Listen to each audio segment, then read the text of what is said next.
"You've been suffocating David for 35 years with your old-fashioned interference. From now on, you need to stay completely out of our family's business." Those words came from my daughter-in-law Jennifer during our weekly Sunday dinner. I sat there at my own dining table, the table I'd set with my grandmother's china, looking at the pot roast I'd spent all afternoon preparing. David, my son, stared at his plate like it might offer him an escape route.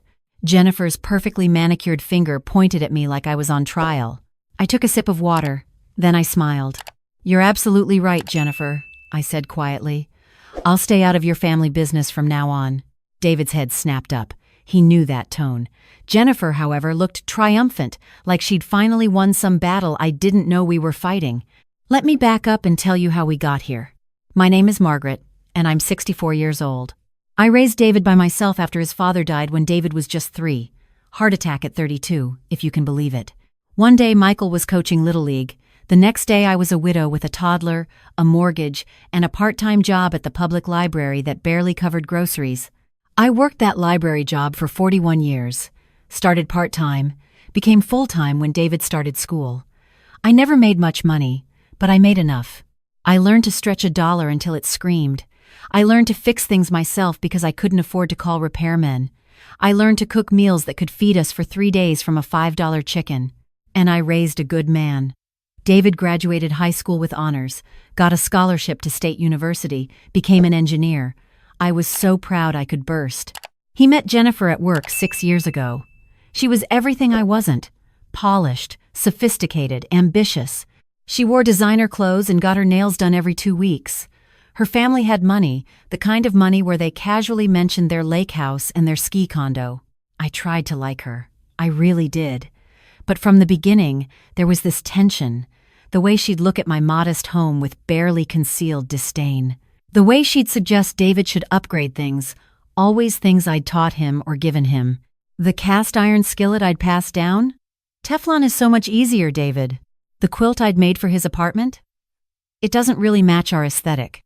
Still, I kept my mouth shut. I'd raised David to make his own choices, and he chose Jennifer. They got married 3 years ago in a wedding that cost more than my entire annual salary. I wore a dress from Macy's clearance rack and smiled for all the photos. After they married, I tried to give them space. I really did, but old habits die hard. When I'd see ground beef on sale, I'd buy extra and drop some by their house. When I was baking my Sunday bread, I'd make an extra loaf for them. When I noticed their garden looking dry, I'd water it if I was driving by. Jennifer started making comments. Little digs, you know. "Margaret, you don't need to keep bringing us food. We have a meal service." Or, "We have a gardener for the yard." But she always said it with a smile, so I couldn't quite call her on it. The real problem started when they had Emma 2 years ago. My granddaughter, the absolute light of my life. I offered to babysit. It seemed natural to me. I'd raised a child, I had experience, and I was retired by then. I could help them save money on daycare. Jennifer said no. They were using a professional childcare facility that cost $2,000 a month. When I gasped at the price, she got that tight smile and said, "Well, Margaret, we believe in investing in Emma's development. They use the Montessori method."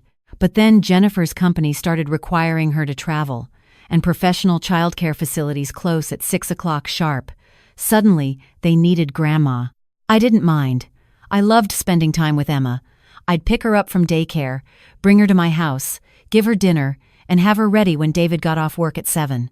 Sometimes twice a week, sometimes 4 times a week, depending on Jennifer's schedule. I never asked for gas money, never asked them to reimburse me for the meals I fed Emma, never mentioned that I was rearranging my entire schedule around their needs. David was my son, Emma was my granddaughter, and this was what family did for each other. But I'd noticed things. Jennifer's Instagram was full of her business trips, fancy hotel rooms, nice dinners. She'd post about work-life balance and self-care Sundays with pictures of her spa days.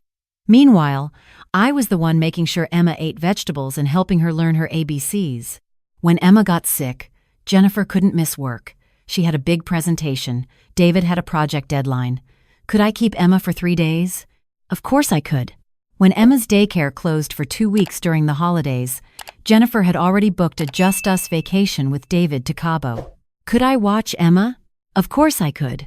When Emma needed to be picked up early for a doctor's appointment, or dropped off late because they had a morning meeting, or kept overnight because they had a couple's dinner in the city, I always said yes, and slowly, I started doing more. I noticed Emma's clothes were getting tight, so I bought her new ones. I saw she needed winter boots, so I got them.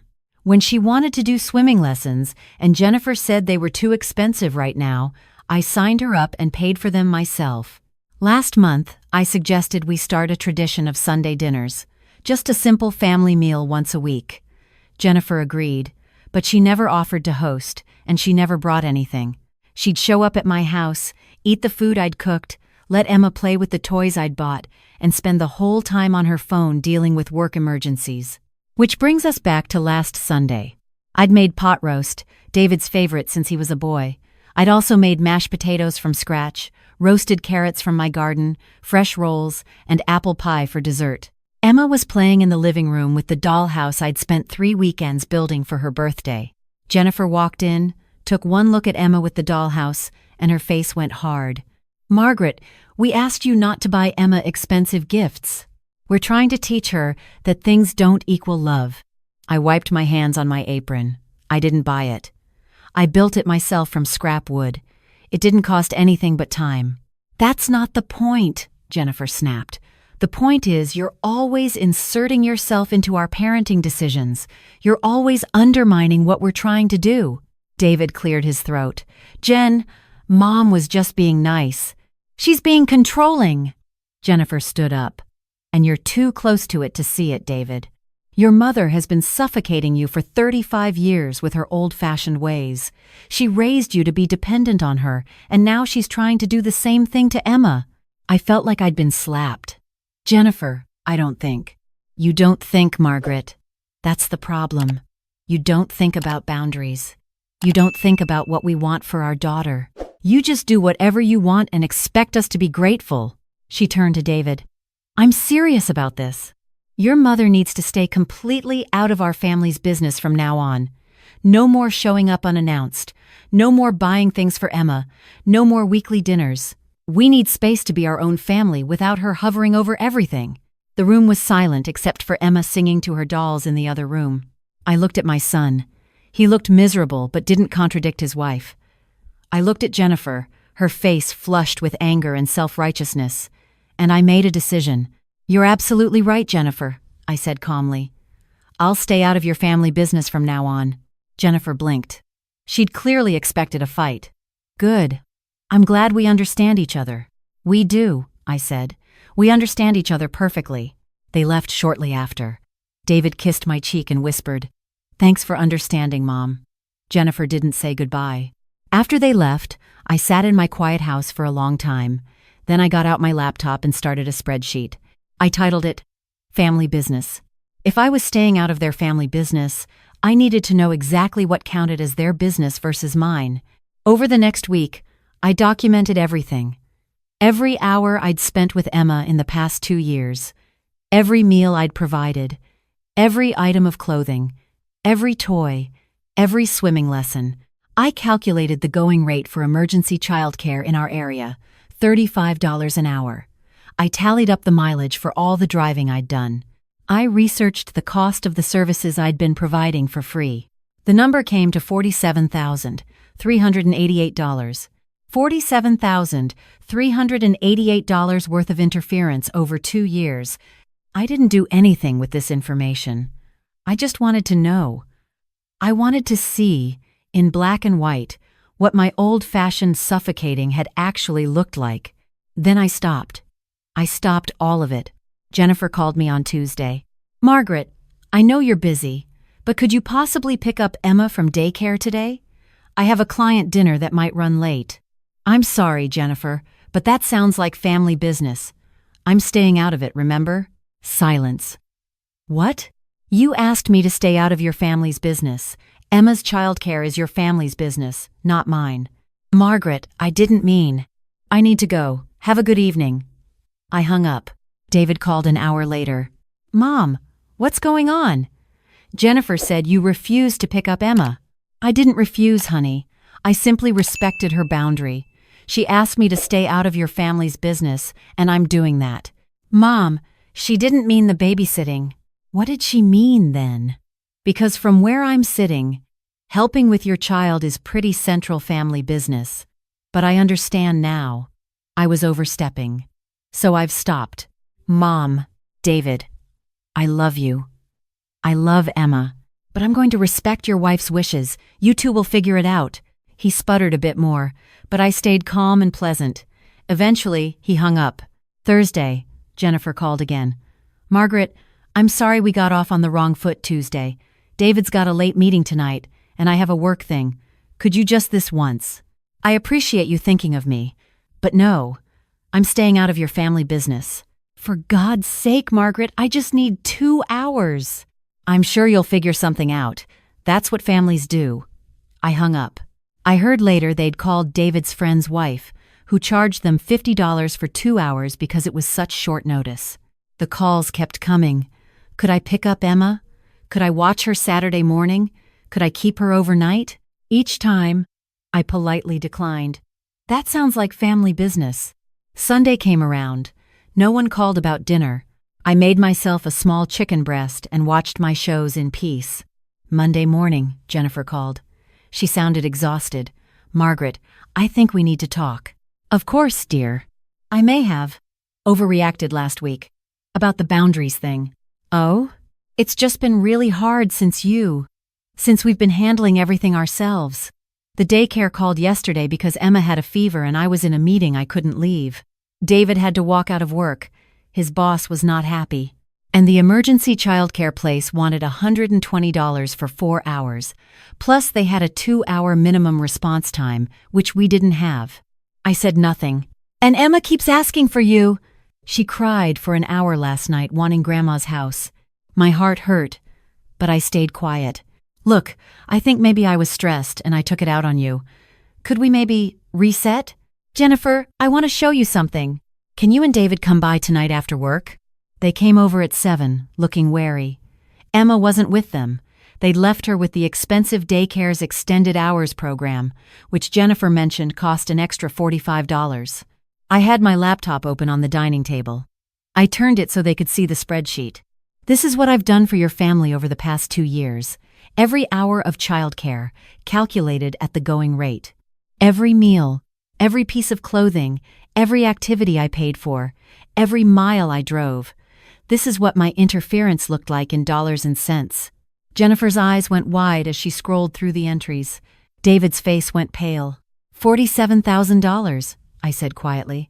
That's what I've invested in your family business, and I never once asked you to reimburse me because I didn't think of it as a transaction.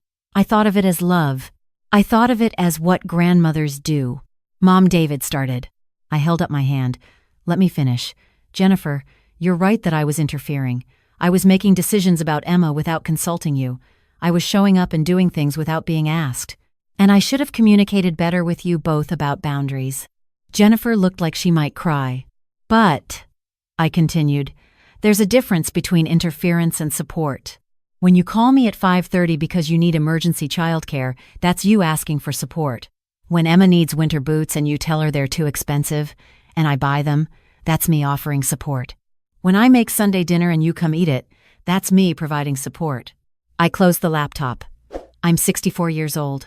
I'm not wealthy. I live on a pension from 41 years at the library, but I'm rich in time, and I chose to spend that time on my family. I chose to spend my modest savings on my granddaughter. Not because I was trying to control you or because my ways are better, but because I love you.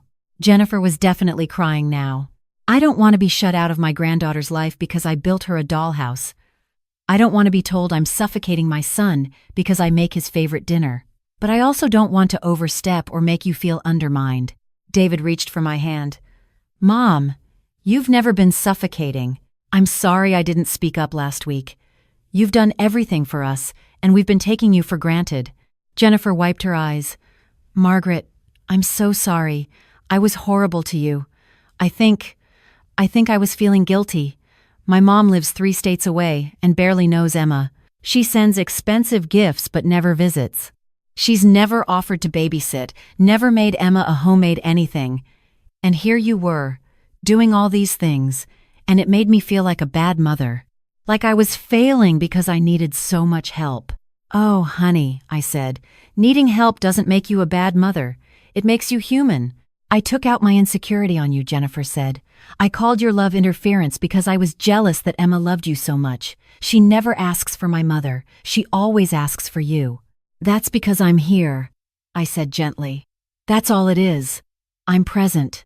Your mother made different choices, and that's okay. But I'm here, and I want to be part of Emma's life, if you'll let me." Jennifer came around the table and hugged me. It was the first time she'd ever done that. "I want you to be part of her life. I want you to be part of our life. I'm sorry I made you feel like you weren't wanted." We all cried a little then. Even David, though he'd deny it later. That night, we worked out new boundaries. Real ones, based on communication and respect. Jennifer and David would ask me in advance for help when they needed it, not assume I'd always be available. I would check with them before buying Emma things or planning activities. We'd have Sunday dinners, and they'd rotate hosting sometimes, or at least contribute food. And I deleted the spreadsheet, because family isn't a ledger. Love isn't a transaction.